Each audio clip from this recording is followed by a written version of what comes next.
Alain, propos d'un Normand. L'opéra pour le peuple. Puisque le peuple ne peut aller à l'opéra, il faut que l'opéra aille au peuple. Ainsi parle le rapporteur du budget des Beaux-Arts. On croirait, à l'entendre, que le peuple a autant besoin d'aller à l'opéra que de manger ou de dormir. J'ai entendu d'autres amis du peuple parler à peu près de la même manière, et dire que le peuple a droit au beau, que les beaux tableaux, les belles musiques, les beaux vers, tout cela doit enfin sortir des salons et se répandre dans les rues. Il en résultera plus de joie, plus de sagesse et plus de justice, et autres propos. Tout cela est bien en l'air. Il y a beaucoup de conventions dans les arts, et peu de gens y trouvent un plaisir naturel et ingénu. Celui qui tire des œuvres d'art le plus de plaisir, c'est certainement l'amateur. Mais l'amateur est une espèce de maniaque. C'est un homme oisif qui sait donner une passion. Il aime le rare. Non pas tout le rare, mais une certaine espèce de rare. Je lisais ces jours-ci une bonne chose, au sujet de Daubigny, paysagiste estimable.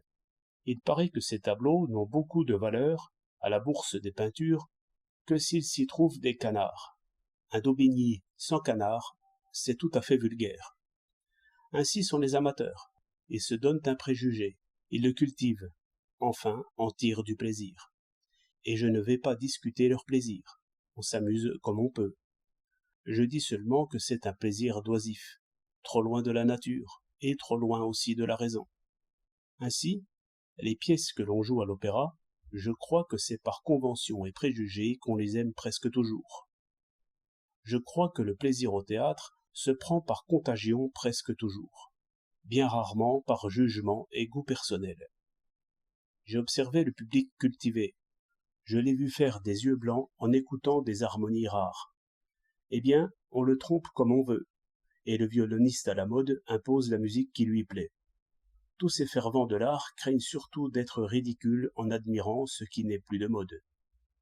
Que les riches usent leur temps de cette manière-là, je le veux bien, mais le peuple, à ce qu'il me semble, a besoin de voir clair, et de ne pas juger par imitation et mode. Les oisifs ont intérêt à s'endormir dans leurs préjugés. Mais il faut que le peuple s'éveille. 31 octobre 1906.